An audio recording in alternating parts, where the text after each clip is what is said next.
Land. Before you get into trouble. Well, but yeah, They don't tell you till it's harvest time, right? I learned that lesson. I learned that lesson when we did some plantain. It's like, oh, this. This is mine. You can look at the line. It's just this. there. So you know what?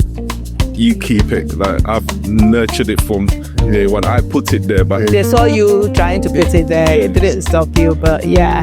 Waiting for the rain. that's it. Yeah, exactly. That's it. So apart from that,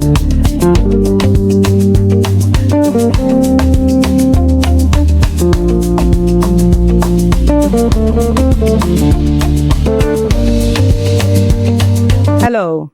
Welcome to the Great Return Podcast, a podcast focusing on wealth creation and African development for and by people of African heritage, both at home and abroad.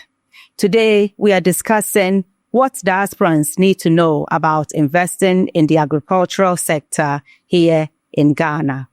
And for this discussion, we have with us Henry Abraham of HGA Africa and Charles Kwanzaa of Grow Ghana Farm. Welcome, gentlemen. thank you very much. Thank you. It's lovely to have you today for this discussion. Before we start, I'd like you both to tell us a little bit about yourselves, who you are, what made you decide to come and invest in Ghana, and what kind of agric business you run and how long you've been running it for. So, Shall I? yes, please. So, as you said, my name's Henry Abraham. I spent my childhood in Ghana. My dad is Ghanaian, my mum is British. Okay. And moved to the UK in my teens. Had a career there in public sector mainly, working for London government. I was head of economic development and transport for London. Yeah. So strategy job. We achieved some good things there. I enjoyed it. Kind of a civil servant type job, shall I say? Yeah. So when the administration changed, it was time to move on. Right. And I thought, well, I'd been doing, in a way, development through public sector. As I say, economic development, transport, they're both about development. Yeah. And I thought, I spent a long time working in the public sector. It'd be interesting to try something different. Okay. So I went to business school, London Business School, and thought, let me look into social enterprise as a way of trying to change things, but from a different angle. Okay. And there are lots of advantages in the public sector. You have a lot of levers and you have the power of politics behind you, but it's also very constraining in some ways. Yeah. There's more freedom in the private sector. Right. Yeah. And having done that, I then spent a year helping one of my professors with his social enterprise based in South Africa. Okay. Trying to give micro enterprises the business skills they needed to do very well. Yeah. Obviously, being a professor of business, he thought the solution to every problem is people knowing more about business skills. Of course. But There's something in it. There is, yes, especially here. Yeah. And I mean, it's interesting. I remember one of the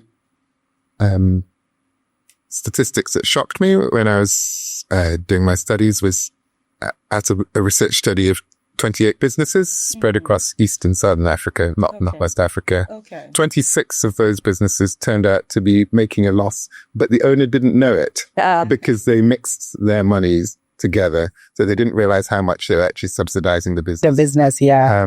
So that was interesting. And then I thought, well, Ghana is probably one of the most interesting countries in the world to be doing social enterprise. Yeah. There's so much going on, so many opportunities. And of course, I know Ghana, I have family here. Yeah.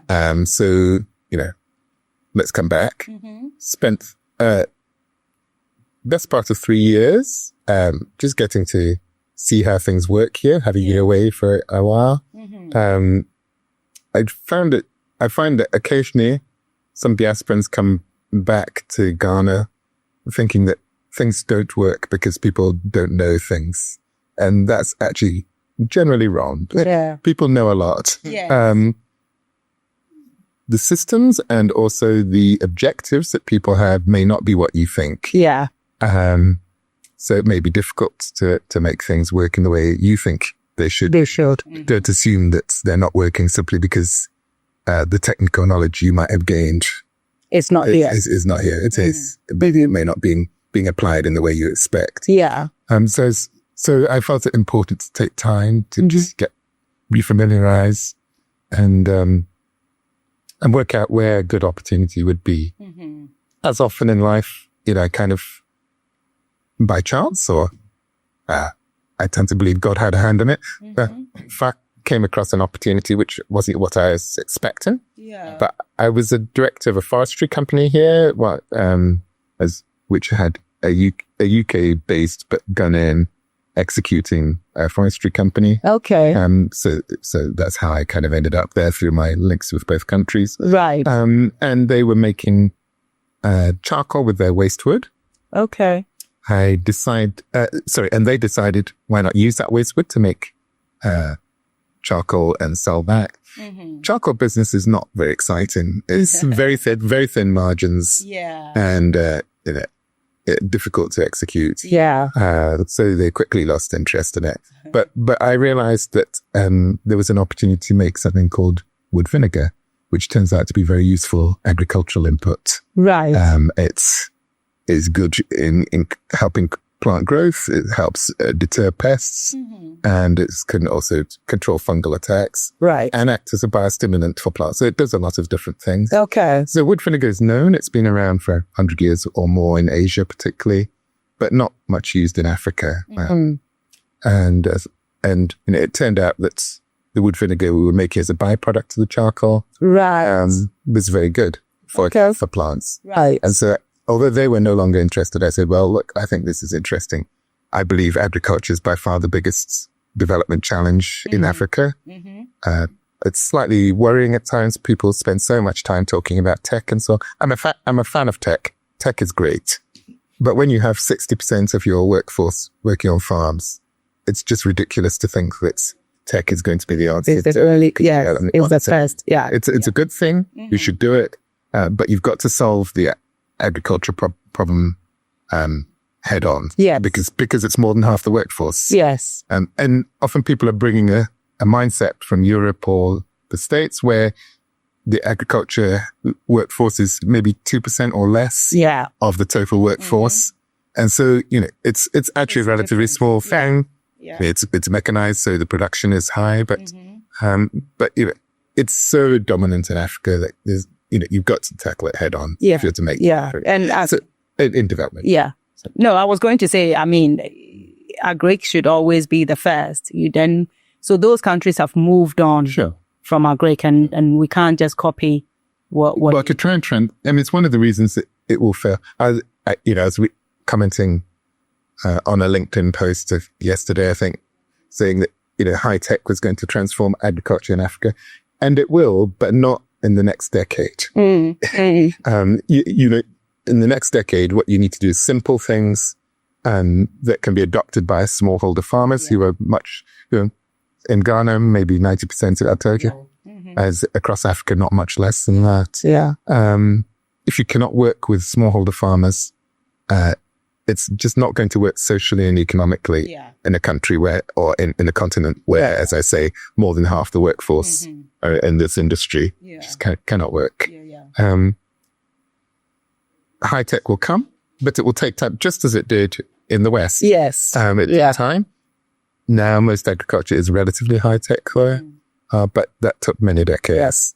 And we're not going to jump that in a year or two. Yeah. Anyways, so having got into making this, let's call it a distilled charcoal or distilled biochar, so it's a liquid form of biochar. Of course, our ancestors used a lot of charcoal. Yes. In their they did, yeah. So it's kind of, let's say, a modernized way of an old practice. Okay. And, we're getting fantastic results for farmers. Okay. So over the last 6 years, which we've been selling the product, it's become one of the leading organic products in Ghana, although inorganic is still, the dominant player in the market in terms of what farmers use to look after their crops. Yeah. We've had independent research done, which shows that a typical smallholder farmer can double their net income from using our product because it's both effective and cheap. Okay. So inorganic products often are effective, but they're often also very expensive. Yeah. And so the profit benefit is very small because you're offsetting the benefits with high costs. Yeah, yeah. In our case, the costs are low, the benefits are high, therefore you boost your profits. Okay. And so we think that, even in Ghana, you've got maybe 7 million smallholder farmers. And as Africa goes, we're actually relatively light on the proportion in agriculture.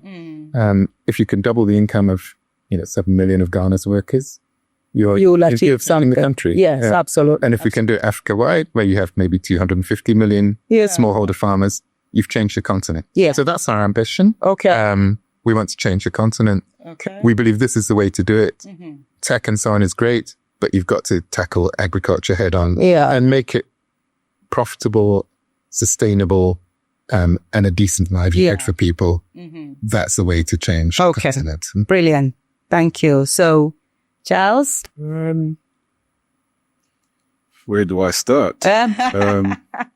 We'll start with sort of why, obviously you were in here for some time. Were you in the UK? Yeah, I've been in the UK. I mean, I'm 47 now. Okay. I've been in the UK since I was 10. Oh, wow. So, yeah. I was born here. Similar story then, isn't it? So, yeah. So, so what made you decide to come home? I was brought up by my great grandmother who lived to about 120. Wow. So, from as far as my brain can let me remember, since the age of 2, right, I've always been around animals in the house. I mean, killing chickens, chasing them around the house, holding them like they were my pets. So it's something that to me, it was put on the back of my brain. So even when I went to London, it was something I always wanted to do, was to come home. But when I got to 18, I started coming up by myself. But I didn't tell anybody else coming. I just come and go stay with one of my cousins for 2 weeks or so, then go back. Okay. And it's one of those things, like people that got kids, you're going to wait till your kids get older. You're going to wait till your kids get older. Then you keep pushing it back. Then one day, I think in 2000, during COVID, I said, listen, I'm gone. Yeah, this is it. Yeah, I couldn't be trapped. I couldn't be trapped in a house. So I said, I'm gone. Yeah. Farming has always been something that I've always wanted. Yeah. So I just came to Ghana and just got started. Yeah. And since then, I might go to London for a holiday, but like 2 weeks, but I can't see me stay. Yeah, I love farming too much to say I'm leaving Ghana to go and this. I got into the poultry side of things. Okay. We do catfish. We do sweet potatoes. We've done rice as an experiment, which was I was shocked that we can do rice where we are. Okay. So I grab and I'm just looking to expand on what you're doing. Yeah, but the poultry side is where. Oh, so your main focus is going to be the poultry. Yeah, poultry. Then hopefully next year we're gonna start getting to the tilapia. We've done catfish already, and to be Ghanaians, we're not tilapia eaters. We're not catfish. We're more tilapia than catfish. So I'm moving into that side of things. I've got friends that have got, when I'm talking, a few million tilapias on their farm in a cotton boat. Yeah. They keep saying that I need to get in there. Forget that catfish side and just do tilapia. Yeah. So I've got a lake on my farm, so. Oh, wow. Access to water. Yeah. I've used the same catfish water to do experiment on hydroponics and aquaponics. Okay. So I know I can do that as well where I am. So that's where I'm at the moment. So how long since you came have you been doing? The farm that I found it online. Oh, so you bought an existing farm? Yeah. It had been sitting there for about 5 years. So all the buildings was collapsed. Oh, I see. Just needed to revise it from okay where it was. Okay. So got that. Just paid for it during COVID. I came over to see it one time. I said, yeah, I'm taking it. And I've got people to start doing the roofing, doing all the necessary work to get it started, and just took it from there. We've been running properly for about 2 years now. Okay. We're running, just spend a lot of time fixing and finding out where our boundaries of the land is before we start using other people's land. Before you get into trouble. Well, but yeah, they don't tell you till it's harvest time, right? On the I learned that lesson. I learned that lesson when we did some plantain. It's like, oh, this is mine. Look at the line. It's just like there. So, you know what?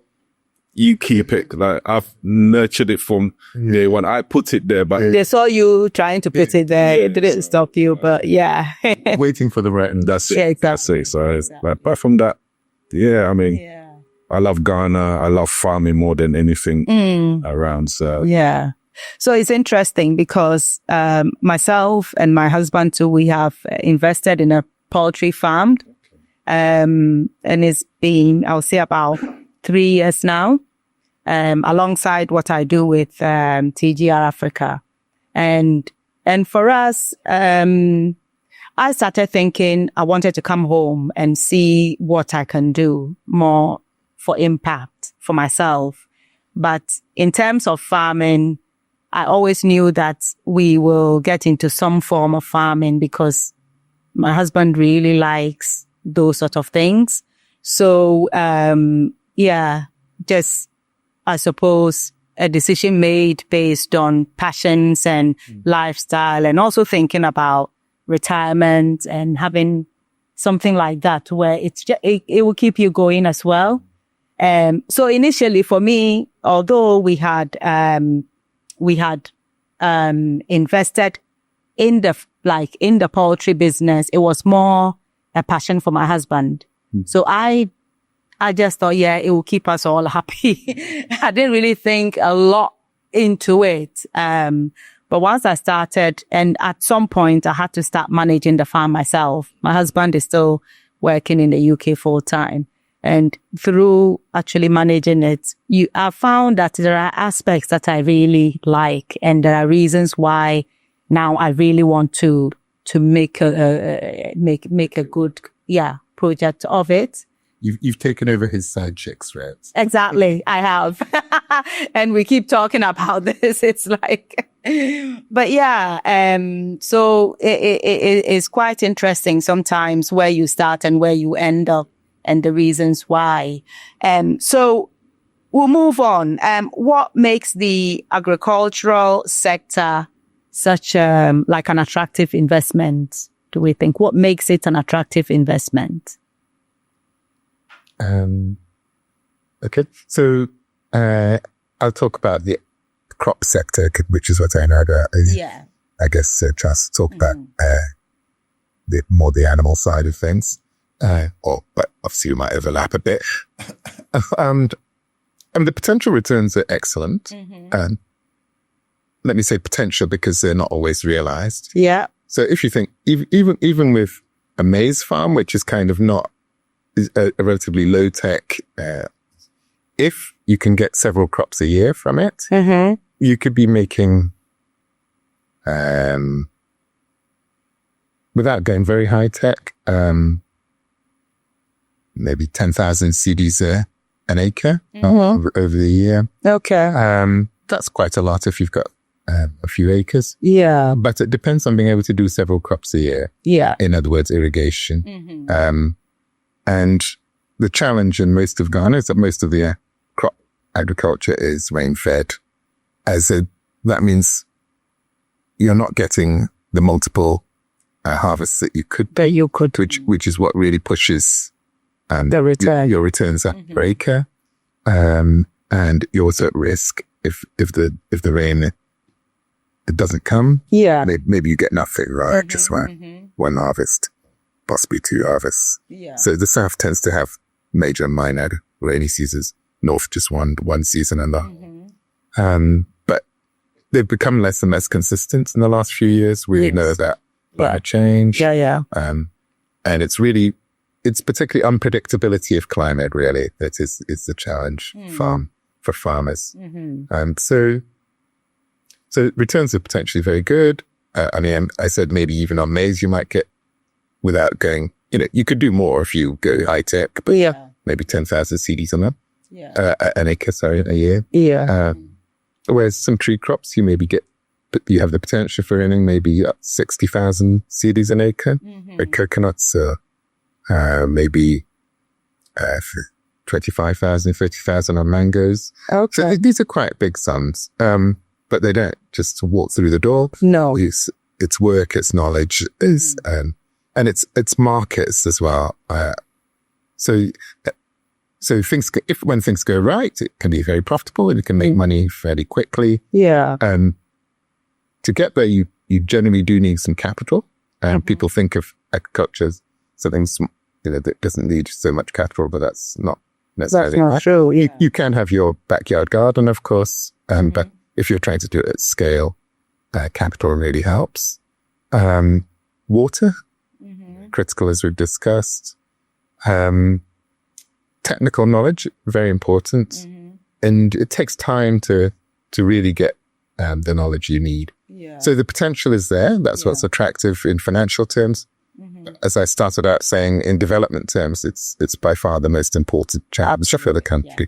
So if you're interested in helping the country develop, and then obviously agriculture has big attractions. Yeah. So both financially and in development terms, yes, it's a good bet. Yeah. On the other hand, there are a lot of challenges and risks. Absolutely. A lot of which we will come to. Yeah. Struggle to actually make potential benefits happen. Yeah. So, I mean, I can only talk about the animal side of things. Okay. I've done a few vegetables. Yeah. It's very lucrative. I'm not going to sit here and say it's not. It's not. Right.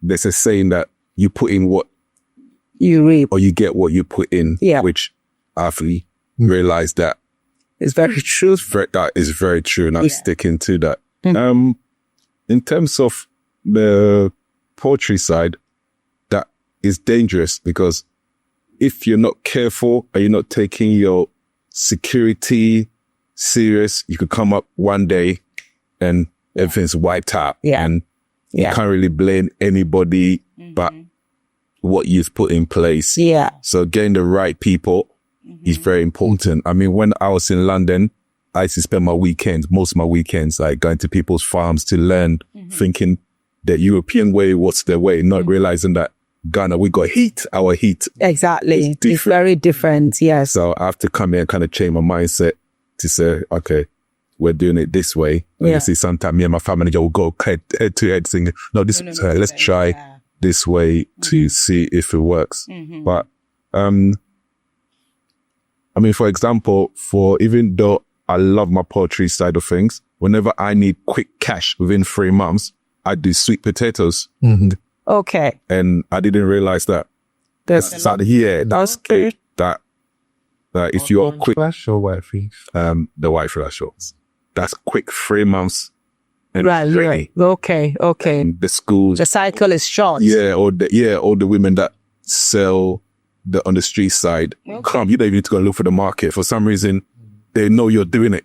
Okay. There's not any time that I've gone and said, oh, I'm doing sweet potatoes. No. That somebody finds out. Yeah. And they know when it's ready for some reason, they'll know. Yeah. So I would tell people to get into farming because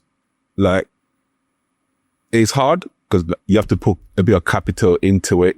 But if you do your backyard and grow in sacks and stuff for your own household, that's fine. But on a commercial level, you have to have somebody backing you to get it done. But it's very lucrative.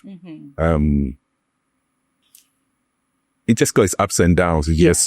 Like anything else in life, it goes ups and downs. It depends on how far you want to take and to correct your mistakes that is getting made on a daily basis and fix it quickly. That's very true. I've found the hard way, like you're saying, that farming is, whether it's animal or crop or whatever, it's not you putting something there and expecting that automatically it will give you what is. No, they are living things, whether crop or whatever. You've got to really put in the effort to understand the problems, the challenges, and work on them. But I think agric sector, like Henry, you are saying, it is the backbone for us to develop. It is the backbone. And if you are not only thinking about the investment for the sake of the return, if your aim is dual, where you want to make money, but you want to actually have an impact, then agric is one of the main sectors to get into. But you have to get into it knowing very well that there are huge challenges. If you get it right, you make good money if you get it right. And it's also, it's not a one-time, you've gotten that right and that's it. It's a continuous everyday managing, making sure you are getting things right. You're putting things in place for the future to make sure that things run very well. But if you are able to manage that, and a lot of it is also giving yourself the time to learn, knowing that initially, don't quit because your first year was this or was that. Eventually, you make all the money back if you stick at it and you keep going. So it is a very, very good investment. And it's difficult to talk about returns and things like that, I find, because everybody's farm is different. How things are managed is different. So, even in the poultry business, it's different if you, for instance, have your own cars, you have your own trucks that do distribution. But if you're renting trucks, if you are relying on maybe a small car you end up with a lot more cost. So it's all these things that comes into it that is difficult to sort of give figures. But they are. I mean, I think most of agric is profitable if you do it right. And it's about learning. So we've covered the second point. So I'll move on. What are some of the factors which make the sector profitable from an investment standpoint? There's so many different parts of it. Like you said, depends on what part you want to play. I've got friends that doing goat farming and they spend more on their goats than I spend on the poultry. Yeah, on the poultry. So I said, oh, right. Oh, wow. I didn't think, I didn't know that. People that have spent like $35,000-$40,000 to buy one goat. What? One goat. But within the 2 years of having that male goat on the farm, they've made all their money back. Because they just used that one goat. $35,000 US dollars. Yep. Wow. And I'm thinking, are you okay? I mean, that's feed for 1,000 birds. That's a good feed for at least for the month for me. Yeah. Because no, it's not. I break it down too. So I think it's all depend on how you look at it from what you're doing. I've had people that got catfish, which I've learned from, and they don't spend no money on the fish. They make their own local feed, which works out to be better. Than the bought one. What they're buying or what Ghanaian people call foreign feed, which I still don't understand the difference between foreign feed and they're making. So it varies. I haven't got a direct answer for that, but what you're doing. Let me add a couple of things then. So, I mean, as we touched on briefly, I think the cash cycle can be quite short in agric. So although you may have to put in some capital, if things go well, or potential for it getting money coming back soon, compared to, I don't know, manufacturing or whatever, where it's often a long lead time that you're actually getting your money back in. There is market if you can get it right, and it's still very possible to stuck with product that doesn't sell. There's a lot of discussion of grain that is not selling, local grain that's not selling at the moment. But if there's plenty of over the agric space as a whole, there's plenty of demand. Yeah. And so if you can get it right, there's definitely money to be made. I think we should not limit ourselves to just the farming side of things. Agribusiness as a whole is a huge thing, and adding value, there are huge opportunities there too. Yeah.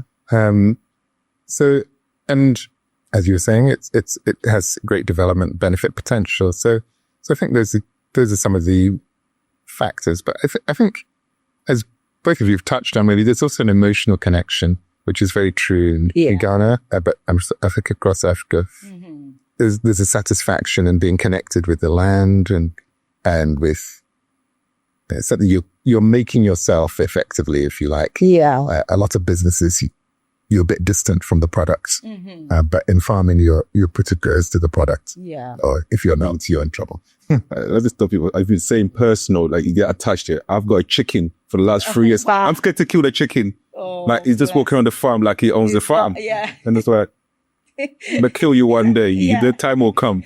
For some reason, every time I look at her, you can't walk around. I just leave you to walk around. Yeah. The bigger potential is what? So you said so it has some satisfactions that are different from most industries, I think. Yeah.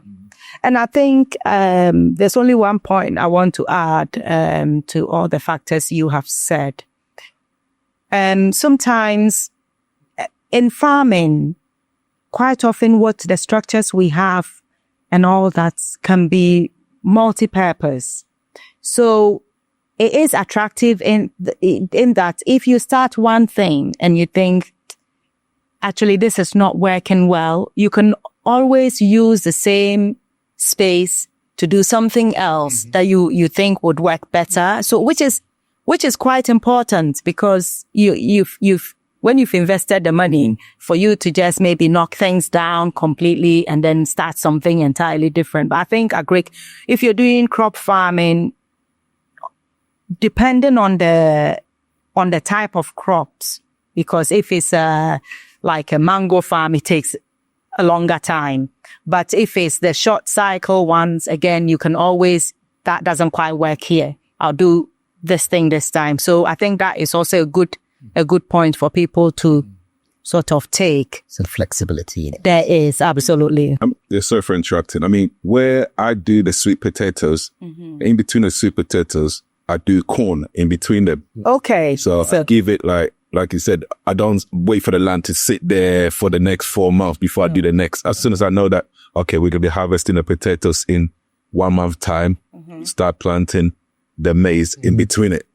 So by the time we're ready, the maize is in a certain level. So if you're tree crop farmers, you're saying, yes, it might be 5 years before you get your tree crop, but you can grow other crops. Yes, that's true. In between, exactly. You got between mangoes and coconut. You grow so much stuff in those spaces. Don't let the land go to waste, basically. Yeah, not at all. I mean, where our farm is, they have a lot of mango farms, and you do see them growing a lot of things in between. So yeah, that's a good point. So where do you think some of the biggest opportunities are that diasporans can tap into that they may not be aware of?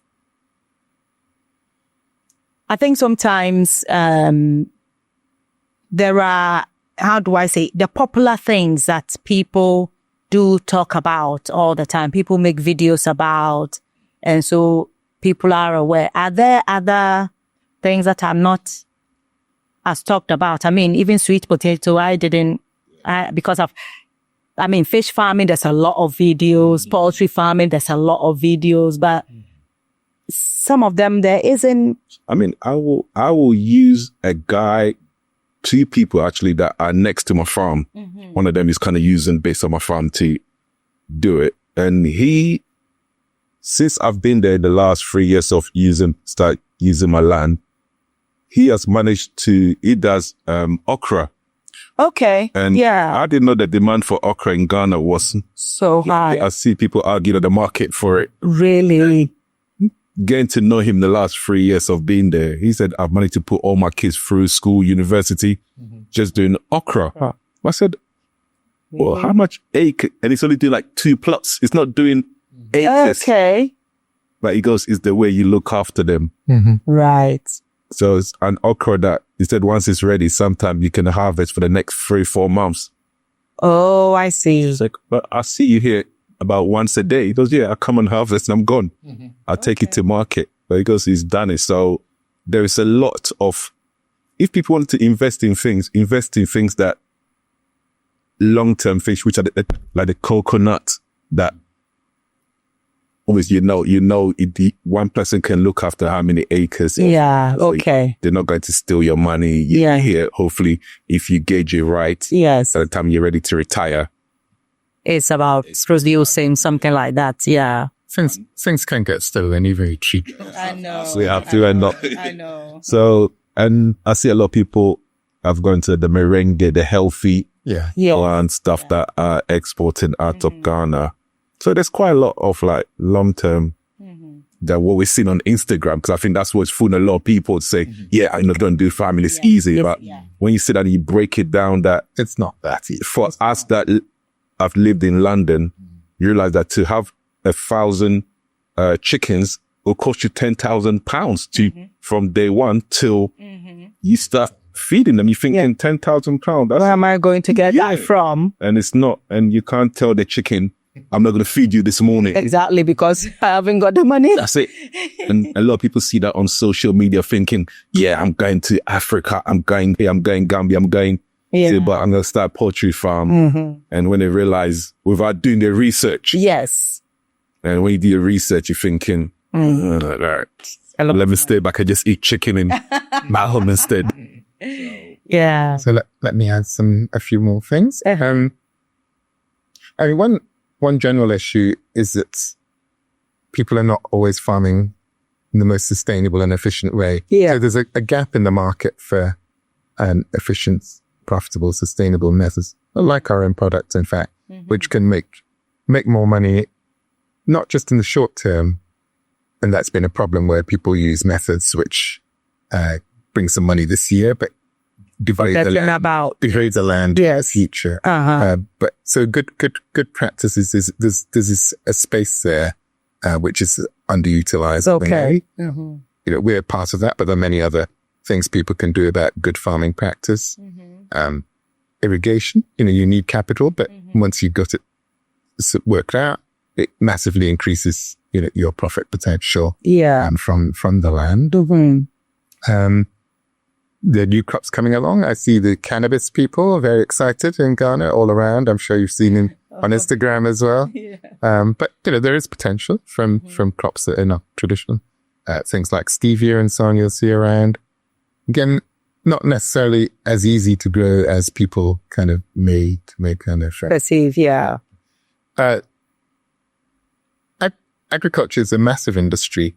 And as I said a minute ago, it's not just about what we grow or whether it's animals or plants, but what else happens in the industry. So, I mean, there's market linkages, aggregators and so on. There are a lot around, but there's still a huge gap where farmers find it difficult to get their product to market. There's issues like proper post-harvest treatment.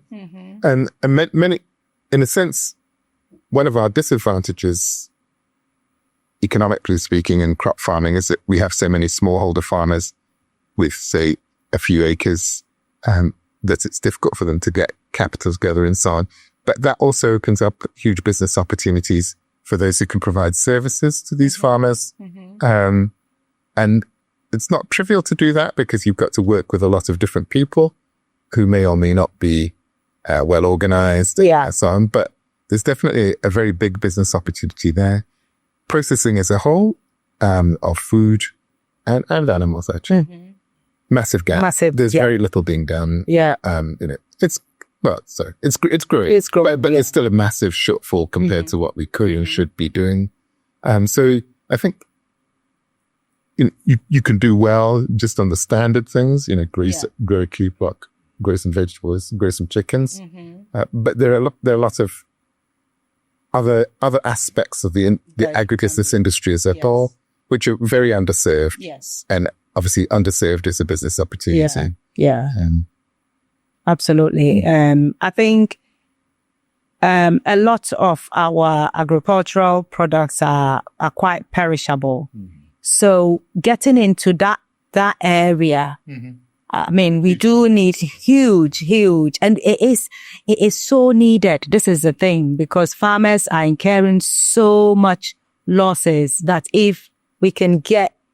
It's true, but we often underestimate what's really involved to make business work. So you'll see there are lots of warehouses that government has built over the decades, littering the countryside unused. Yes. So people just think, just provide the warehouse and solve the problem. No. It's much more. Yes. Yeah. So it's about building the business relationship and incentives and having your off-takers and having means by which farmers can get their product to you, having the relationships. And it's like any other business with a lot of aspects to make it work. And it's thinking about those where it's not just a warehouse. One warehouse is good for everything. No. So we need to get into the science of warehouses for specific use as well to help the farmers. And it's about the logistics of farming as well, which is another huge area. I mean, we have a lot of problems with roads and things, but even with that, there are opportunities that people can take to sort of solve some of those problems. So, yeah, like you're saying, there's just a lot within the agric space. It's not just about crops and animals. It's from in terms of what you say about diasporans investing in different parts of it. There's so much of it, right? Yeah. You don't need to be in the farm. You don't need to be. Absolutely not. Even know where the farm is. Yes. You just need to be able to provide that service. Yeah. And that's where a lot of the farmers, even the area that I'm in, because a lot of our food perish quick because we don't spray no chemicals on it compared to what we're used to in Europe. So people and Ghanaians, we like to cook every day. Like most people don't have fridges. Yes. You want to buy our food and keep it for so long. No, we cook every day and eat. So in terms of diasporans want to come on board in the agro-business part of things, you just need to look for that little small gap. You don't need to come and say, oh yeah, I'm going to buy this. I'm going to do that small gap. And that can make you a millionaire overnight. Because like you said about the warehouses, like from where I am, if you want to go get your rice husk taken off, you have to drive all the way to Winneba Junction. Right. Yes. And to me, that's close. But other people that do rice further out, so they're incurring costs. Yeah. Understand? And even now, I was looking last month or the month before, people are not buying Ghana rice because we've been brainwashed to think foreign rice is better than. So that's all rice. People that got rice have got so much rice sitting at warehouses and nobody's buying them. So people could come in and say, oh, cool. Or if Ghana don't buy it, me as a diaspora, I can come take the rice, take it to a different part of Africa, take it to different part and show that it's nicely. Yeah. So it's all to do, like I said, packaging. Yes. And over here, we just give it to you in the So you don't have to do, as a diaspora, you can invest in different parts of it and still make money. I think it's also, as diasporans come in, is to actually be open to looking at things differently in terms of the services that we can provide. We shouldn't come and just look at what is around now and think, okay, so which one can I do? Because, for instance, like you're talking about taking off the husk from the rice. Now, somebody can do a service which can include, you finish farming, this is your rice, give it to me. We will do all of that initial bit. We will store it very well and we will look for market. That actually will give the farmers the peace of mind. And that's a different service to what they have, which is more a complete service. So we need to be thinking about what's actually available, what is lacking, what can we do to make it better and actually introduce those things. I mean, like what you just said, we're using the rice as an example. That's what it's done in Vietnam. Vietnam, they plant you as the farmer, your job is just to plant. Okay. The government comes and buy each Everything. acre from you. Right. So the rice that you're planting never goes to waste, never gets misused. The government comes, buys it, give you your money so you can start the next season. Yeah. And the government takes it to process it, package it, and put it back in the market. Yeah, I get that. I mean, in Africa, I won't advocate the government doing that because I think in Africa, governments are already stretched thin anyway. And too much bureaucracy. I think this is private people actually thinking about things that we can do. And in any case, that's what we can advocate for, of our own people. You know, there is a lot of room for these things. And sometimes, even if it's about a number of you coming together because it's a bigger project and doing that, certainly opening up that space. Just because in Africa, governments doing things, we had Nkrumah and all the push he had for agri. Look at where we still are. And I think sometimes we just need to do our own thing. Like people take the baton on, and there's money to be made. So why not? Yeah. Why not? I mean, maybe to think about it in more general terms. I mean, we know there's going to be a big increase in demand for food, and there's already a shortfall. Yes. So, I mean, just in terms of where business opportunities lie, obviously if demand is greater than supply, it's a business opportunity. Yeah. But there are also very specific pain points or challenges or bottlenecks, as we've said. And I think those two categories are both very big. And then there's value addition. Exactly. So these broad categories, I think, all offer a lot of opportunities. In value addition, you know, you see a lot of people now trying to get the cosmetics going. And we still have a way to go, but that's encouraging. The chocolate industry, you see several people coming in to try and do value addition. Yeah. But there are lots of other, and those are still very underdeveloped. Yes. We could get much further even in those. Yeah. Just in terms of demand shortfall, as we've all been aware, you know, there's a shortage of food across Africa as a whole, and we're not supplying enough. So we need to look into trade as well to expand our markets, because the market in Ghana may not be big enough. Yeah. And these are areas where diasporans maybe can bring some useful technical knowledge as well, and to expand the horizons. Yes, there. Absolutely. So we can't talk about all this investments and not sort of touch on how much capital we think diasporans need to invest if they are thinking of starting a business in the agricultural sector. I know it is big, but people will always ask that question. Sure. So what are our thoughts? I mean, in terms of how much anybody should put into a business, that's very hard to tell somebody. How? My only advice to anybody is to come and learn that particular path. Just come and sit down for 3, 4 months, even 6 months. If it takes you to learn that particular business first before you can say, let me put money into. I'll never tell anybody to just come because you saw it online or because a family member said, oh yeah, let's do this. Yeah. No. Yeah. Otherwise you will lose your money. Yeah. So come and learn that particular, or if you know it already from different countries or whatever, then you can say, okay, cool. If I'm coming into Ghana, I can't speak for the rest of Africa, but in Ghana, I can put this amount in it because of the exchange rate. Yeah. And like you said, and you mentioned it, is the roads. Yeah. That's our biggest challenge. Yeah, that's Ghana's biggest challenge, because trying to get yam from the northern region to Accra. Yes. It's an time the yam gets here, the value of it is just. Yes. So I'll tell people to come and learn that particular field before you even put money down. Yeah. And of course, it depends on exactly, as you say, a tree crop. Money is coming back in a few years' time. One good practice I think that a lot of crop investors do is to start with only a portion of the land that they're for. So you get your 50 acres, whatever it is. You start with 5 acres and you build up over time. as you're saying, you need to learn, you need to build your connections to the market, your buyers.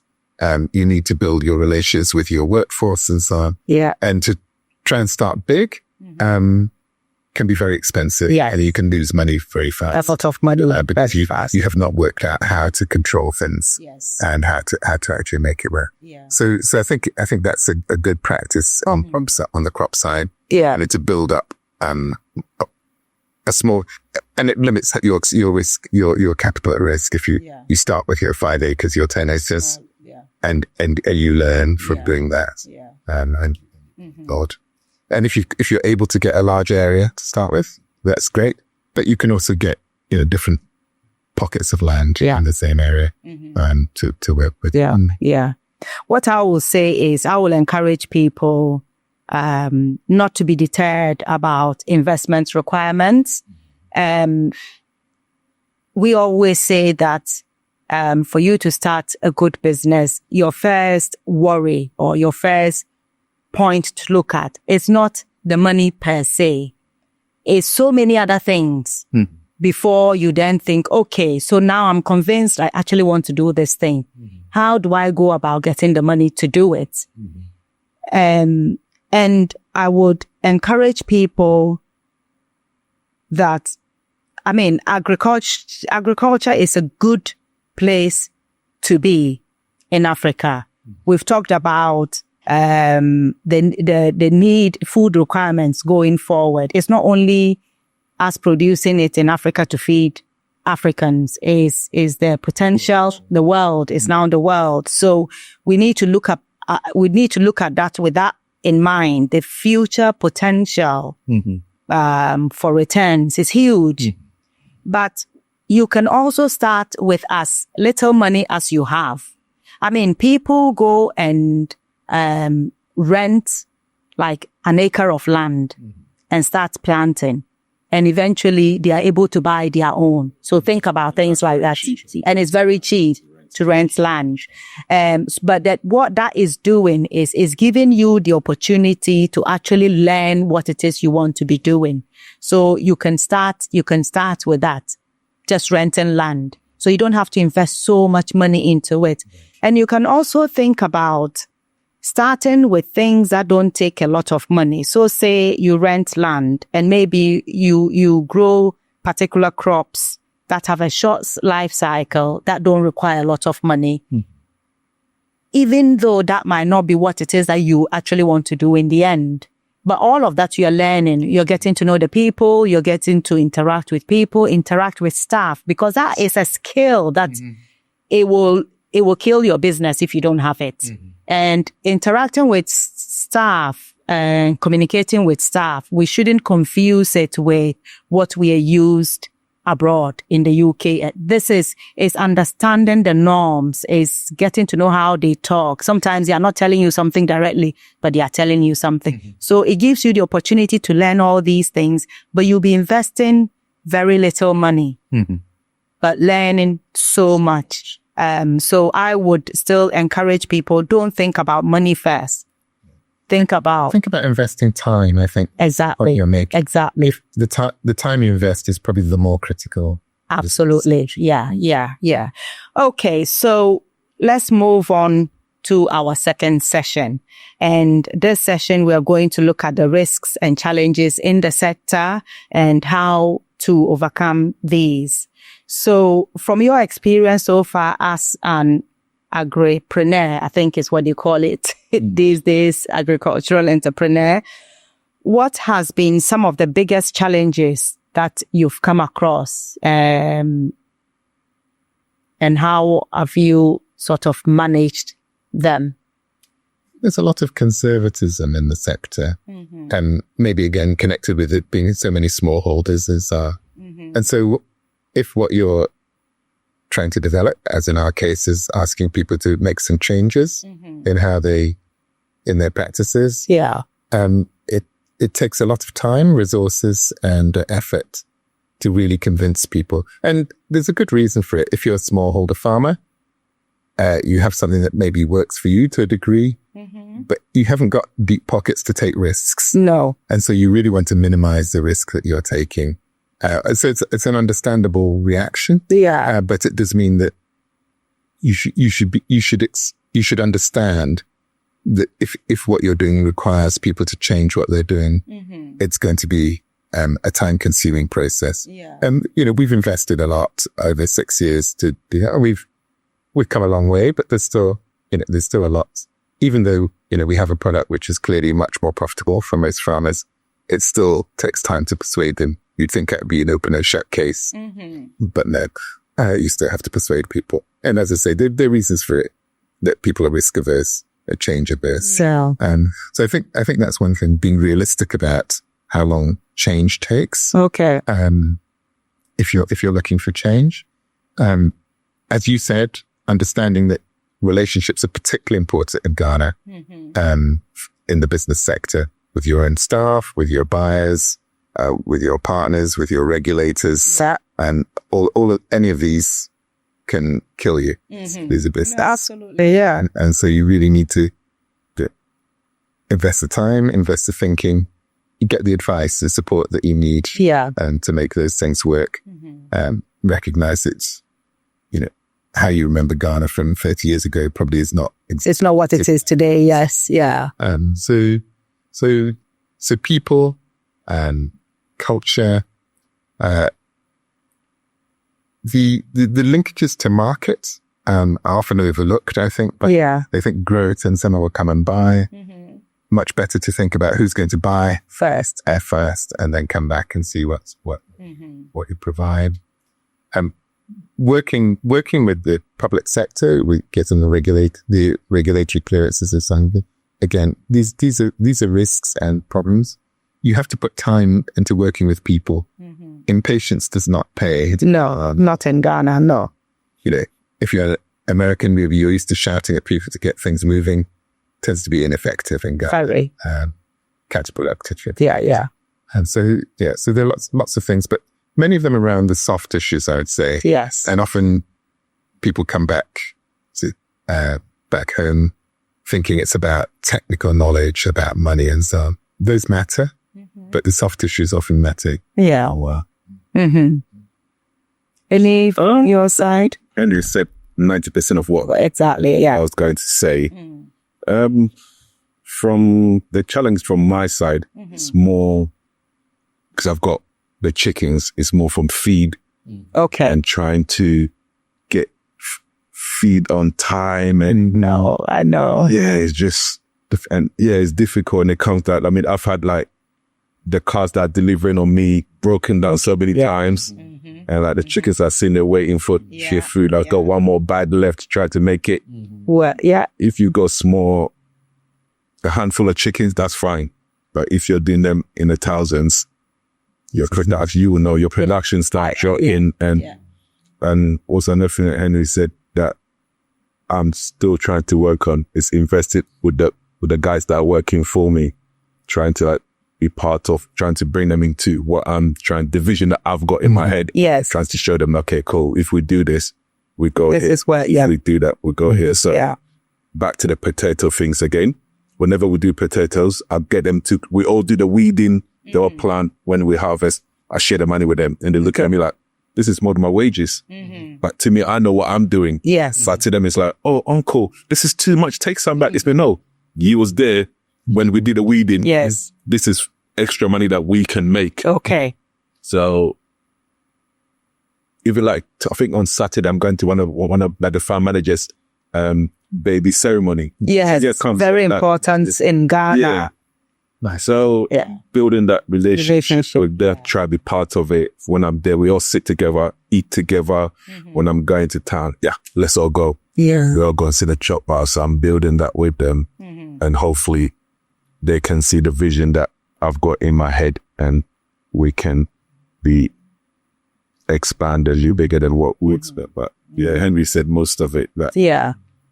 It's a day-to-day challenges, isn't it? How to manage it. And at Ghana, and probably I think most of Africa, at every point, there will be a challenge. And this is what you just need to prepare your mind that every day there will be a challenge, but your motto would be, I can overcome that. So it keeps you going, even, I mean, one thing that I love about Ghana, which whenever somebody says it, I just burst out laughing. Like, they said, they'll go, Meba, which it means I'm coming. Mm-hmm. So you can ring a plumber, electrician. Once I hear the word Meba, I just say, you know what? Take off my shoe. I know you're not coming next hour. No. I know you're not coming next 3 hours. I'll give you till the next day. And when they come, they'll give you the longest excuse. Yeah. I just look at them and say, okay, at least you've come. Yeah. Or the next day they'll come and say, oh, uncle, this happened. But they don't know that somebody's rang and say, oh, they did the job around the corner already. Yeah. So I just kind of take it with a pinch of salt, as we Westerners will say. Mm-hmm. And before I used to get frustrated and I start shouting, but now it's like, okay, cool. I'm here. I'm not going nowhere for now. So when you come, you come. So I think just patience. Yeah. And I think as Westerners, or diasporans, I should say, we have been programmed different. Yeah. We need to be, the 9 to 5 thing is being programmed to us. Quick. Everything needs to be. When I was in London, I ran to work. Mm-hmm. I'm thinking, what am I running to? Over here, I get up at 3 o'clock in the morning. I'm walking up and down my living room thinking, I need to do something. Yeah. But there's nothing else to do. But in London, I know that I'm getting ready. Go to the train station. I need to go and tap in and check, make sure that I've got my team together. And over here, it's like 9 o'clock, I make a phone call. Oh, Anthony, is everything done? What was it taken from their ex today? Oh, Uncle Charles, blah, blah, blah. Yes. And that's done. We check in 3-4 times a day. Yeah. And that's done. Yeah. In London, I couldn't do that. So I need to make sure I've got enough bodies for the day work that we're doing. Mm-hmm. And here, I get lost because I don't know what to do with myself some days. Yeah. So it's I think I don't know whether it's culture or what, but sometimes I think you end up in a day probably achieving about the same as you achieve in UK if you sit down and look at it. But what Ghana forces you to do is to just take time. And I think sometimes that's good. Sometimes often it's very frustrating. It's frustrating. But what I'm learning from it actually is it keeps you calm when you accept that this is how things are done here. So when you're calling and they're like this and that, I these days pull myself back and say, okay, so what's the worst scenario here? Maybe they don't come till X time. Therefore, what can I do to manage that? And then I do that and I'm fine. But otherwise, you get into this thing with everybody frustrating and stress. For example, last week, I was waiting for the plumber to come and put a new automatic irrigation on the farm. Mm-hmm. So I was at the farm for about 3 or 4 days. I think, about 3 days. I'm waiting. I called him before I come. I said, oh, I'm coming. I ended up putting the pipe myself. Yeah. I rang one of my friends in London. They said, bro, I'm trying to do this thing. I ain't got a clue what I'm doing. I know I need a glue. Yeah. And I need to cut the pipe to this length. Yeah. My friend was on the phone and kind of helped. Talk to you. So the guy got there about the next day. He goes, oh, who done it? This me. Mm-hmm. All I need you to do is just drill here, and let's connect the pipes. Yeah. And they look at me, how do you do that? This me? You want me to stand here and wait for you? Yeah. You said you was coming 2 days ago. Exactly. So every now and then I kind of lose my patience, but at the same time, I can't tell my chickens that it's wait, not, because the plumber's not coming now. I need it done now. So I'm learning the patience. Yes. Hustle things. Mm-hmm. Yeah.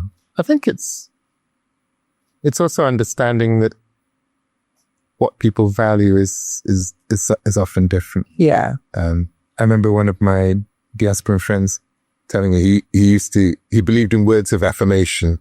So, he'd say, oh, you're the employee of the month this month. And after a while, his staff took him aside and said, unless this is matched with some cash. It doesn't mean anything. But for him, it was meaningful. But for them, it didn't really do. And so it's just kind of thinking. Yeah, and I like your sharing out. Yeah, no, it's not that I showed them that when I'm going home. And, equally, I think part of a sense I see often is that for many staff, they expect or they believe the owner is squirreling away huge amounts of money, that they're being cheated out of, their fair share. And there's a lot of work to be done to change or to try and change that perception, and to understand the risks. Because when people talk about staff stealing, for example, and it's an issue. It is. But it sometimes comes out of a perception that in effect you as the owner have stolen from them as they see it. I would jump in on that. Yeah. You stole first and they're just reclaiming their share. I mean, I learned what is it, 2 years ago? They said that we had the first bunch of chickens. I was in London, and the old manager there stole over 250,000 Ghana cedis. The guy took the carpet, took their fridge, took their medication. Wow. And it's like, he went to start his own chicken farm. Yeah. Went to do something. Yeah, I mean, often that's but what. I blame myself because the money was fine. I didn't tell him that I was coming. I don't tell them. I will show up to the farm anytime I want. I don't tell them, I will come. Yeah. So I went to the farm I think I brought one of my friends from London, or my cousin-in-law came with me. So we went there, looked around, and because we're busy, we just said friends, we landed, went to the farm the next day, and I forgot to take the money with me. So I got home and I said, I left all the money at the farm. And you were tempted. So I partied during the night, 2:00 in the morning, collected everything. He even tried to ring one of my customers to take 10,000 of that for months. The customer rang me saying, you've never asked me for this sort of money before. Why? Is everything okay? And I said, don't let no money go, because when the money goes, I'm not giving you the money back. Wow. And it made me learn a lesson, the trust thing. But this guy was a guy that I was giving everything. I was like, you're looking. You could ask my wife, like, when I'm shipping stuff, I'll bring like a box for his kids, like just full of clothes, but still. Yeah. But it's a perception thing again. Again, that can be seen as just illustrating that you have more money than you. Exactly. And that's what a lot of people saw you ahead. Yeah, so this guy has so much money. He doesn't know what to do. What he's giving us is still not enough. It's not, he needs to give us more. Even that goes even to my own family members, which they know how I feel about them. That they think because I've lived abroad, I got money. So even like on the way here, I got about 2 phone calls. Oh, I need, it's Christmas. The kids are off holiday. And I think just get to the point and ask for the money. Yeah. And I got another one that's saying, can you send me some small change? And my idea of small change from London is like me give you £1. Exactly. Yes. It's small change. But I know if I send £1 to them, they're going to look at, what's this? What's this? Yeah. So I try to kind of like, in the last year, I'm trying to not to fall for that trick or that trap to just. But I think it's helpful, as I say, not to just think of this as, someone is bad, but understanding why it is they might see things in the way they do. Yeah. And that helps you, as you were saying, identify the points at which a difference of view is going to lead to a bad outcome for you at least, maybe for them as well in the long run. So trying to get the right culture and the right systems. I mean, together back out. I mean, one of my friends that winning about, he's got about nearly 90,000 birds on his farm, and they still from him. Like in the middle of the night, you see them walking through with crates of eggs going through the bushes, and it's like, if you need something, ask. Let me know. Yes. You know what I'm saying? Let me know that if I can help, I'll try to help, or at least I'll contribute something towards whatever you're trying to do. But he's stealing. Yeah. And so because of that, his work rates, like it goes through people like, staff turnover is high. Touch wood, the guys I've got now, I've had them for the last year and a half, and I can't tell you they're stealing from me at night times. I'm only there for 4 days a week. Yeah. It's a thing that I have to take that chance to trust. They do. The farm is big. Like you don't know where they're hiding things. Yes. So, and it's sad, but it's there. It is. Yeah. It is a challenges. This is why I keep talking as diasporans coming and actually doing business. These are some of the things that we need to be working to change perception. The more people we work with, I hope, the more understanding we get, the more talk like this where we're sharing knowledge where you are learning how to understand why they see things the way they see, and then do things the way they do because of the perception that they have, and how to manage it and how to. What Henry said, they think you the manager because you lived outside, you're rich. They don't know that you have to do 2 jobs, Exactly. 3 jobs, and let's sleep to get that money to come and start this. Yeah. And another thing I find over here is that they make you, the victim, feel bad for the person that, like the whole family will come to the family and go, they are begging. Yes. This person, but this week, just give me back my stuff. Yeah. Oh, where is it? I spent it. Why are we having this conversation? I don't know. It's because the way I am from London, like our doctor would have in London, if you did that to somebody, that would be it. You're going 6 foot down. Yeah. And they look at me like, what? They'll kill you. This me, they'll kill you for less, for £100. Yeah. Which is 1,000 cities. Somebody will take your life. Yeah. I can be like, what? If your family come in and beg for you, it'll be too late. There's no. This means too late. Like they make you feel, even though you should feel sorry for them because you are better. This is what Henry is saying is exactly the point, because you should feel sorry for them because you are better off than them. You have more money than you need. So in fact, you have not been sharing as you should have been. Yeah, should have. Just somebody goes just correct. What are your mistakes?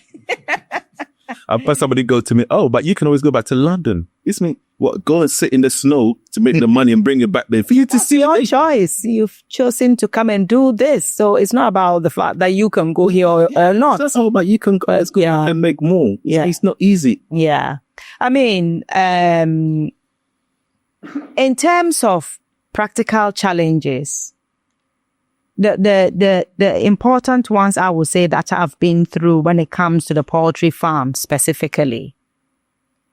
One is definitely staff, like we are all talking about. And I mean, whichever way you look at it or you plan, you should also always be aware that you will have staff of these views that we are talking about who will do. You're more likely to get those people than not. Once in a while, you're lucky enough that your first set of staff you have, they are very good and they are not like that. There are people who are not like that. Exactly. I mean, so you will be in the very few minority if you should have that first time round. So my motto now is, and my sister is of the same view, is you just have to be prepared that you will go through a number of staff, but you should also do the work. When they come, you explain things, you explain your vision, you explain the reality of life of, yes, you might think that I have XYZ, but this is really the situation. It's not about what I have or don't have. It's about the fact that I'm giving you a job.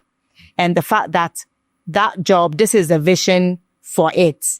And if we do well, this is how you will benefit. And that is the way you benefit. It's not by taking things off, things that don't belong to you, you taking them, because once that happens, you'll be out of a job. And worse, because I will report to the police and I will try to deal with you. So trying to sort of get them to that understanding, but also getting them on side in terms of the vision and all of that. And as you go, you do that with all of them, and you always don't feel like I've done it once and it's done. It's a continuous work. And in time, those that are naturally like that, and no matter what you do, they will be like that, will be out the door. And you go through a number of them, and then you find, and I had to do that. I've gone through a number of staff, and some of the things that have happened, there's no time to even go through it. But beware that it can be very, very serious problems that we are talking about. Number 2 is planning for the poultry farm right from the onset. We got a bit carried away, didn't look at everything, probably because we were also of the view we've taken people as managers and they are supervising everything. They manage and they are more knowledgeable than us. And you are sort of letting them lead in what they advise and all of that. This is another mistake that you shouldn't do. Because when you are planning to do anything, look at everything in total in terms of your real needs. We should have considered looking at logistics, transportation, even water, doing like a borehole, sort of a water tank, investing in water tanks, especially you look at what you're doing. For us, water is a big issue. So we should have looked at that. And so what you do, on hindsight, what we should have done was we've purchased the land. If you have money, land is always a good thing to purchase. You've purchased the land. Just look at putting on maybe just one single dwelling for one person and try using the land for crops in the first instance and try and get money to be ready for your water tank, your borehole, your car. And then And I would say also you save money so that when you're ready, because if you invest in some of these things too early and you're thinking, I'll leave it on the farm, they can be using, a lot of them will vanish before you are aware. So start, but look at the bigger picture and try and invest. Take your time to invest in the critical things that your particular field will need. Before you then start putting in money. We bought the land. We had to invest in dwellings, not one place, but enough dwellings for the sort of, enough rooms for feed, for whatever. We did all that. And then you quickly started a farm. And then you have staff that are not great. And then you have things going wrong, but you still have the same issues with transporting the goods to the market, with transporting the feed. And these things are expensive, but we've not prepared for it. So you feel like you're constantly churning, like putting in money and not getting anything back. And most people, you don't have the money to keep doing that, So at some point I had to sort of put the brakes and try and now think critically, and even not fill the shed, the pen. Not fill it because I'm thinking we can't cope with that. But if we had done all this planning ahead, we could have been doing things that don't actually require so much money. But it keeps the land going, and maybe we would have been making some returns on it so that when you are ready, plus your savings to, invest in the critical things, it would have worked better. So that is another one of my main things of when you're starting.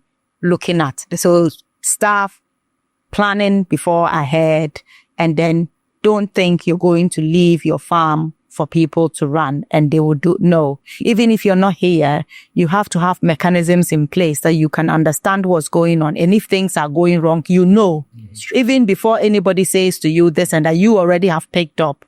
So for me now, there are questions that.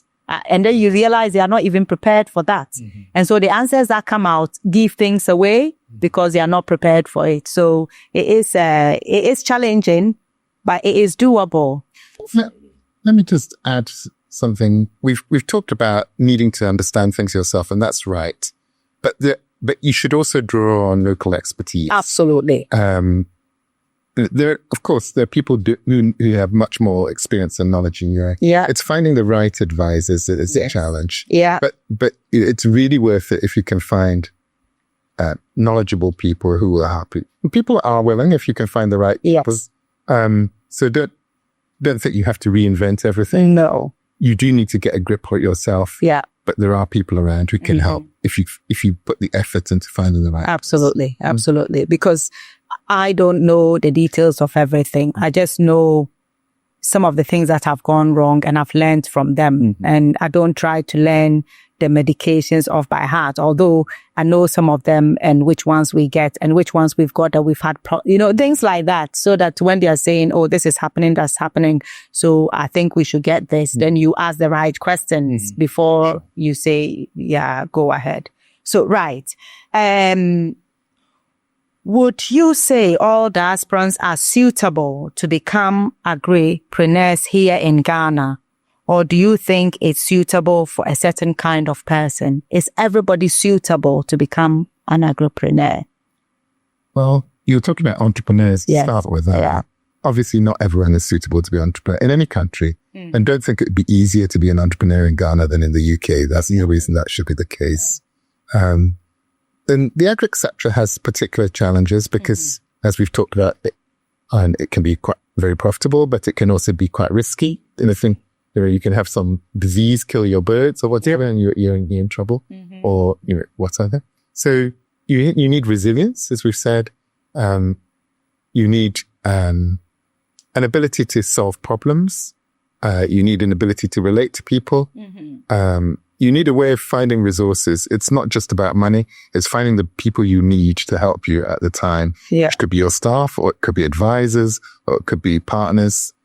Unless you're coming in big scale, which some people may be able to do. Yeah. We should differentiate, I think, between those who can come with a lot of capital and work out as to, whereas the average diasporan is probably coming with a smaller amount to try to build from that. Yeah. But if you're coming in, with more modest amounts and with more modest, resources, having an ability to find the right people to help you. Yeah. I would say is one of the great underestimated traits in a successful entrepreneur. Yeah. And particularly in agribusiness, where there's a lot of risks, a lot of uncertainty, a lot of knowledge needed to make it work. Absolutely. Yeah. There's a bit there. He said exactly what needs to be said. Don't come in thinking everything's about money. Don't, because you've got how many hundreds of thousands or millions, you're going to come in and just put it in a little. And not have the right infrastructure, the right people. That's number one on my list. Yeah. Because of what I've been through. Yeah. That's more important than if my road is done. Exactly. Yeah. So I think, yeah. Well, I think, yes, it's like Henry said, it's not every person who is right to be an entrepreneur. And we have to be honest with ourselves. Sure. So that's the first question you need to address for yourself. But I think everybody can invest in the agricultural sector in Africa. Everybody can invest. But it is about deciding whether you're doing it yourself as an entrepreneur or you're supporting somebody on the ground who is already doing it. But you have to be careful and do it right for it to work. But it is possible, it is achievable if you do it right. Or are you going to invest in companies that are already established and doing some of this work? I mean, all of us here, our companies are doing stuff. Sure. So, and there's loads of companies that are doing, and there are also actual investment potential where it's not even sort of those people investing directly themselves. It's not about looking for a particular farmer who is doing what you're doing and what you want to be investing in to invest in them. You can also invest in organizations that are looking to put money into agriculture. I mean, TGR Africa, we are looking to do that through our investors community. So it's things like this where, and you don't have to do one thing or the other. You can actually put your money in chunks into different, which is advisable really, to do with the agri sector, but in different pots. And that way you are supporting the sector as a whole, the way we are talking about because of the importance of the sector, but you are also sort of, mitigating risk to an extent because it's still all in the agri sector. But it is definitely, a sector that is worth investing in. I would still say. I would sort of agree, but I'll put a little query on that. Yeah. I mean, you look at banks in Ghana. I mean, they have a lot of knowledge of what's going on. On the whole, they're not willing to invest in agri. I mean, that is the reality. And when they do, they charge very high interest rates because they believe it's risky, as they. Yes. Now, I would say that Ghana is underdeveloped as an investment destination. Absolutely. And I know TG are trying to, do something to help with that. Yeah. But ask yourself why, if a local bank is finding it difficult to make money on investing in agri, you sitting in London are going to do better than they are. So, and the reason, so let me just finish this here. Absolutely. Reasons need to be that you actually have, as always in business, you have some sort of comparative advantage or competitive advantage. Yeah. You're not just finding a random business and throwing money in, but you actually have thought through why a business might succeed. Yeah. Bearing in mind that just as in the UK, most small businesses fail. I mean, that is most startups fail. Yeah. So you should have that as your context. Most startups fail. Yeah. And Ghana just as much as in the West. Yeah. Possibly more so. And so you need to think, you need to have an investment mindset, which if you're to be a successful investor, I think you've thought hard enough or worked hard enough in terms of the relationships or the idea to find something which has a better than average chance of success. Of course, yeah. So just throwing money in is even if you spread it, is unlikely to be very successful, I think. Yeah. Certainly if you're a small scale investor. Again, if you've got very large investments, you can build up the whole infrastructure around it, perhaps. Yeah. But as I say, my caution is that you have banks in Ghana who have, hundreds of staff, decades of expertise and experience, and cannot make this work on the whole. Okay. So just a cautionary. Yes. Then. You wanted to add something? Just add on to what Henry said regarding the banks in Ghana not even investing in that sector. I have spoken to a few of them from the area that I'm in, and a lot of the reason why they don't invest in it, because they'll give like a small scale farmer, like even 10,000 Ghana cedis, that they don't see the money back. Yeah. And it's like, that's a reality. Them want to spend the next how many years to chase it. Person. And they go, oh, uncle, I've got 200 cedis. Yeah, exactly. How many months or how many years can it take it to collect that?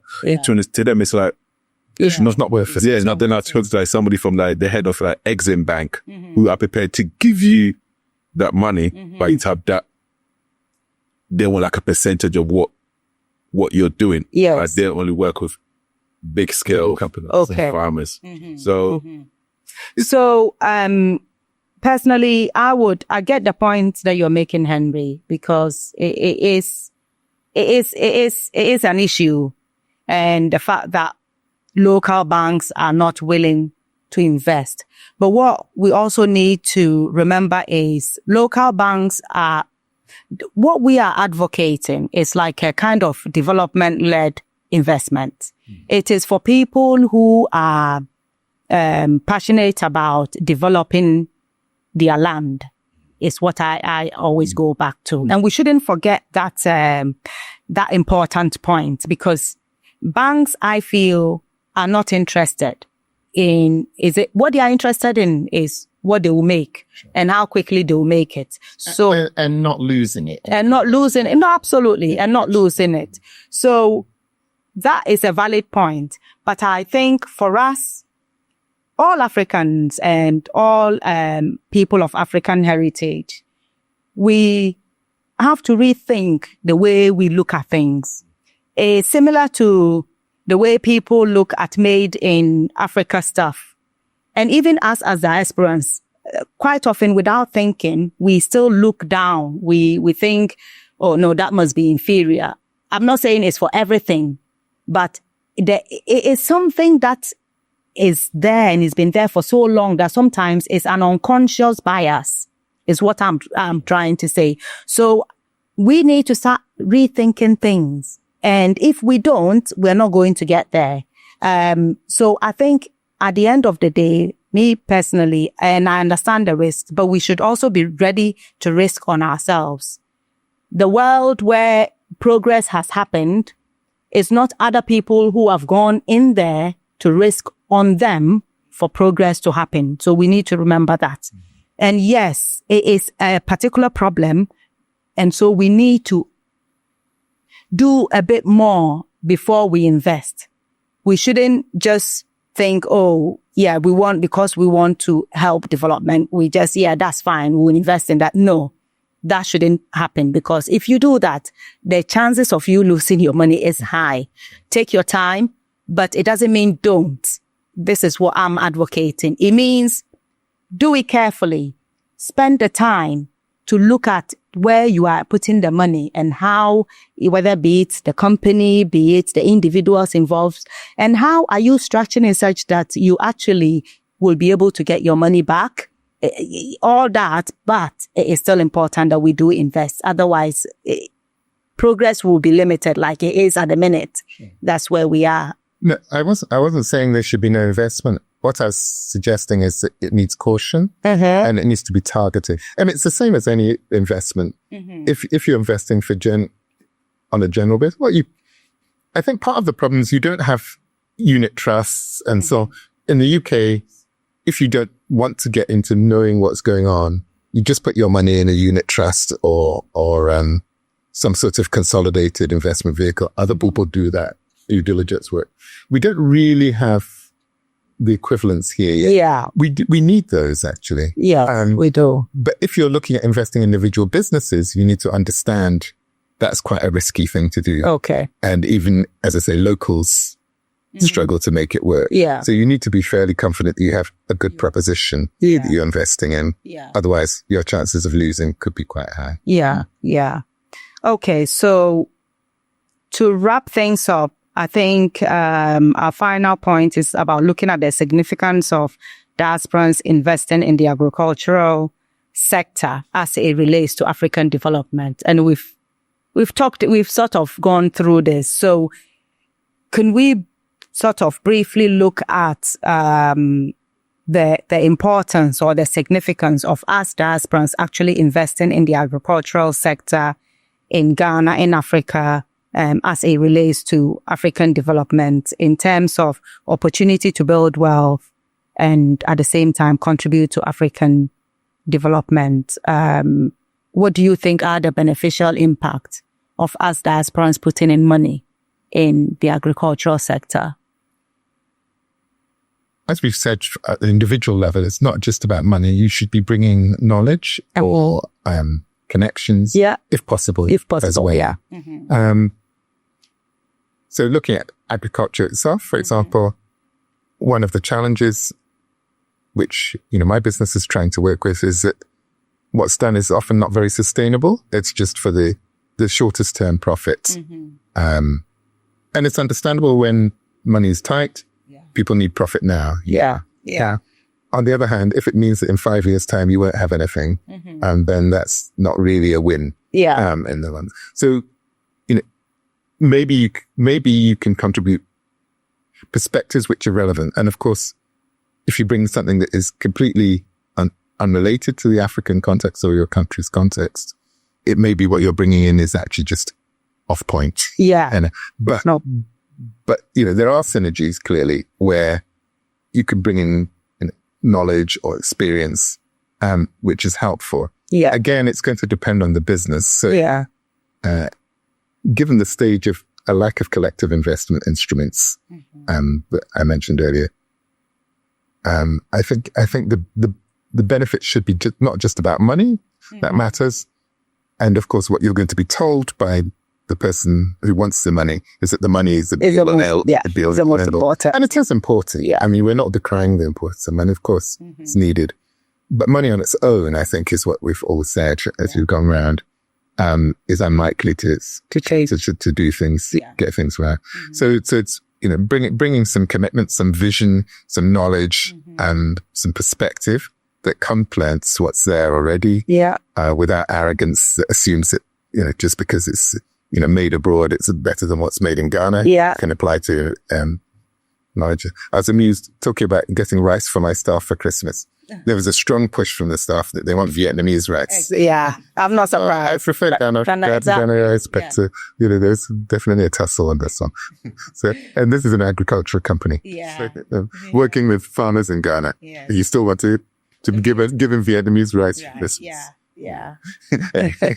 And so, sometimes coming from the outside, your perspective is mistaken because you don't know enough. Yeah. But sometimes you're bringing something fresh. Yeah. Which, at times we cannot see what's in front of us, right? Yeah. Because it's been there all the time. Yeah. And it becomes obvious when you look from outside. So let's think in terms of partnerships. I think often diasporans having more money, perhaps, typically becomes an unhelpful and unhealthy power play. Yeah. I'm going to dictate. What? I'm the mini god. And it needs to be partnerships of mutual respect. Yeah. To get different communities, diasporans and local Ghanaians, for example, to synergize each other and for the partnership to be productive and helpful. So, as we said right through, money is great. It's not just about the money. It's about the attitude, about the skills, about the knowledge. Yeah. And about the vision and passion. Absolutely. That you can offer. Yeah. Yeah, Charles. I'm going to kind of repeat exactly what Henry said in terms that their knowledge and their know-how is very important. Yeah. Obviously, having the money and don't come and play, like what he said, mini God on the people, because you will lose money quick. Yeah. Like, yeah. I love my people, but you will lose money quicker than, because they will find ways to separate you your money. Absolutely. Absolutely. The partnership is very important. Like I said, a lot of the diasporas that have come over, they've seen what they want to see on social media, thinking, this is it. That I've had from my side, I've had a lot of people that, my close friends from London that's got more money than sense. Just, I'm coming to invest in the poultry farm. Don't come. No. Come and spend 6 months. Me first. Yeah. Me and you would do that. See, it's like we'll do the trot to the farm and back. Exactly. We'll sleep at the farm. Yes. In the morning. For you to see. We'll see the work that is the boys are putting in. Yeah. And I'm putting in before we could sit down and say, okay, cool. I need this. I need that. Yeah. But I think I sometimes blame social media for what us diasporas see, thinking Africa is easy. It's not. I don't know how to tell people to come and spend time. Even I've had people that, I think last we had about 60 from London that came from one of my friends' 60th birthday just around the corner. They enjoy themselves so much that they want to buy land and move. I said, no. Don't do that. You just came and stayed in a small area. Yeah. For a holiday. That's For a it. holiday, For I think less than 10 days. Yeah. I said, no, come. And it's just the party mood, isn't it? Come. You're going to stay in this area for 1 week. Go stay here. Then open your eyes to what sort of life. Please come with an open mind. Yes. Because people also come with arrogance. Yes. Yeah. If they did not a partnership. Yeah, they think, I studied in London and went to this college. I did that. Yeah. It's me. When you come with that, Ghanaian people will twist you around and empty your pocket with the same knowledge that you came with, and you're going to go back crying. So the best thing, come, make good friends. Don't come because, we go chop out. You're going to pay for this. No, come and learn. Yeah. Exactly. That is more important than any business that you want to come and do here. Because what I've realized from my side of things, that in terms of the business part of the poultry stuff, networking is important. Relationships. The network, I've learned that. Yeah. When I started, I was arrogant. I'm thinking one person's going to take my eggs. I'm happy. That week that woman didn't come. Yes. You are in trouble. I'm sitting there thinking, I took my feet guy. Yes. Yeah. I have to start going to town and network. Give me 30. Give me 50. Give me that. So since then, I think that the person that comes for the furthest to come pick up my eggs, they come from Cape Coast. And that was about 3.5 hour drive. Yes, that's a long. You know how many farms they pass from Cape Coast to Williebuck to where you are, then come to Swedra on the rough road. But they still come every Sunday. You've put in the investment. You have to get to know them and tie. That's it. So to me, any diaspora that want to come and make money, yes, Africa. I tell people, Africa's a canvas. It's now opening to the rest of the world. So any idea that you got, write it down. Come, spend time with the people that are doing those sort of field. And learn. The agro business is massive. So it's huge. It's huge. Like, It's huge. $1 trillion business. Yeah. I mean, I get annoyed when I see the coconut husk getting put on the roads as road. I get angry. I'm thinking that's greenhouse Yeah. planting. You It's can use that. You can also use a- it, as you said, for charcoal. It's a lot of things. So I tell a lot of diasporas, just get your canvas, paint on it, come and spend time. Even if it takes you a year, come and spend a year, go back and forth Aspects. and learn. It's important. It is important. You understand? Before you come and say, Yeah. this is where I want to be. This is the agro business not going nowhere. If No. they get better. Yeah.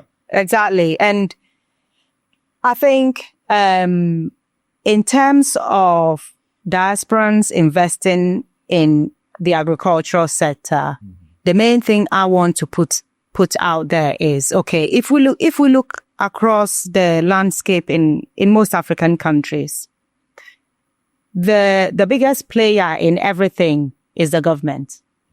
When you take the government out, in terms of the local population and their financial capability, there's not a lot in terms of business. So that's how we need to look at it. So I'm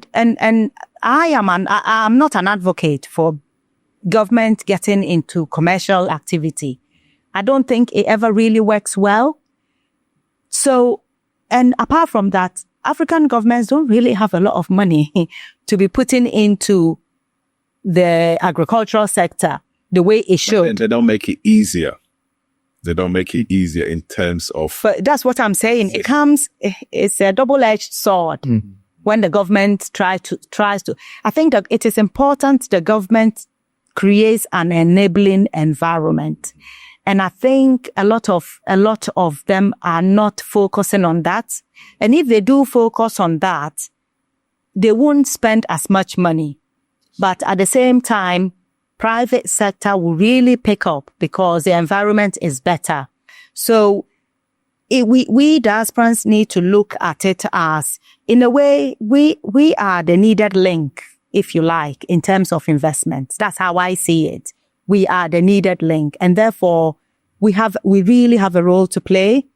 Yes, we need to come and learn. Yes, we need to do things right. And we need to bring, like Henry is saying, bring other things on board that would actually help to sort of, in terms of synergies and things, in terms of knowledge and other skills that is needed.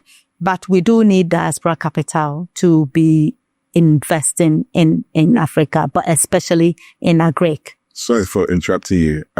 For example, a friend of mine wants plantain in London. So I said, I could get you as much as you want. Yeah. But your problem is going to be your shipping. Yeah. And your clearances. So I go to him, if you want to get into that field, you look at the shipping part.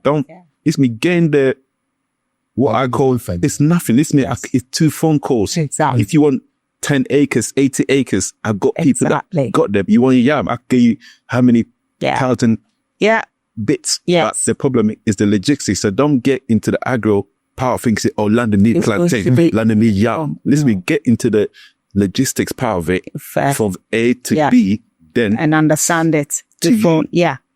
But this is exactly my point. The government creating the enabling environment, the government creating that environment where it understands that our product, the agric sector, is going to be huge across the world. And we have the opportunity to actually take a lot of that if we do things right. So why is the logistics so hard? But the logistics is what the authorities can take on board. They can actually look at it. Okay, we have a lot of people producing stuff. Some of them will be exporters. Some of them want to export, and they should encourage that. So what can we do to make it easy for people growing plantain, mangoes, whatever? There's so much that can be exported that we can make good money that will still come back into this country. For example, if you look at England, like apart from Brussels sprouts that people eat at Christmas, I can't tell you what any other thing that England grows in England. If you see, import from Brazil, banana from Brazil, from here. Yeah. And That's it. yeah, but it's strawberry. Actually, it's strawberry. Yeah.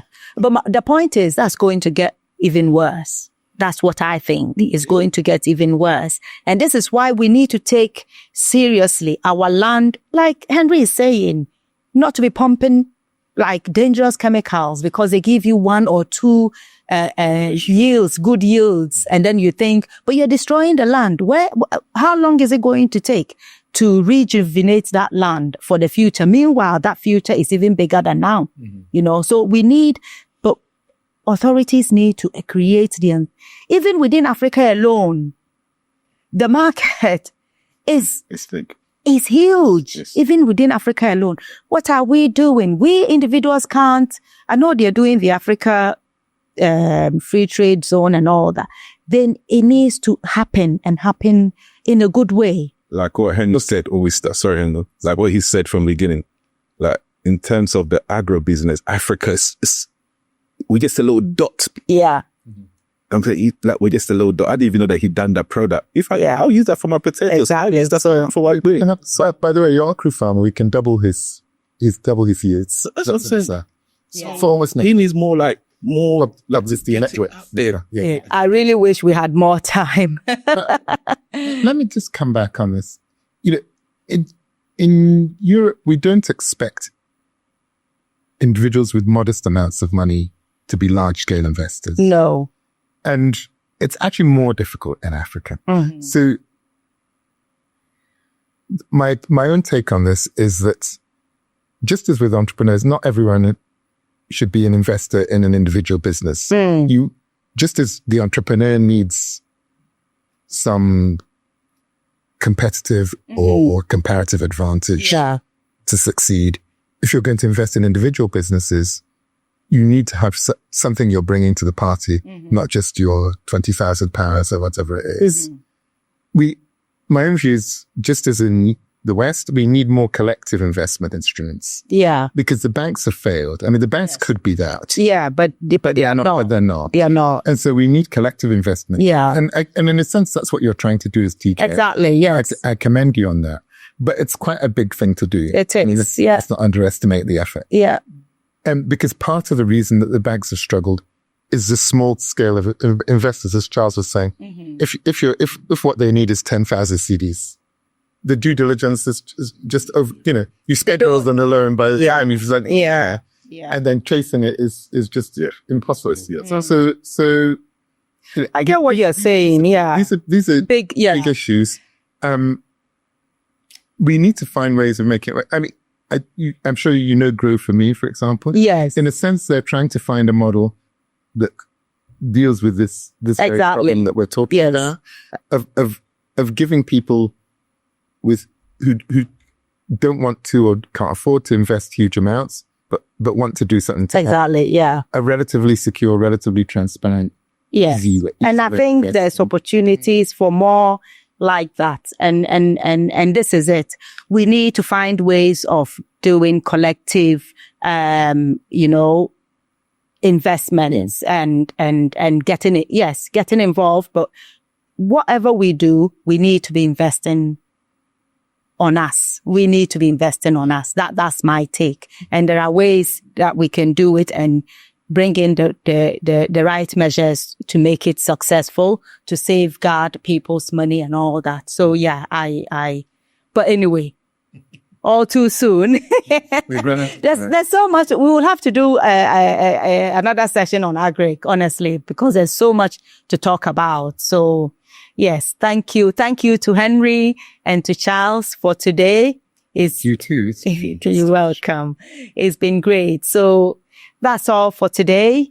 We thank our guests for coming and to you, our cherished viewers and listeners. Thank you so much for tuning in.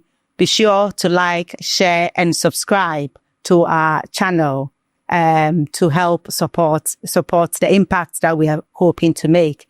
And do grab yourself a copy of our book, The Great Return. You can find it on Amazon. And if you're thinking of doing business or investing in Ghana, then get in touch on our website, tgrafrica.com, where you can book a consultation for business advice, guidance, and more. And you can also find all the other great stuff that we're trying to do and how you can get involved. Take care. Thank you. Bye.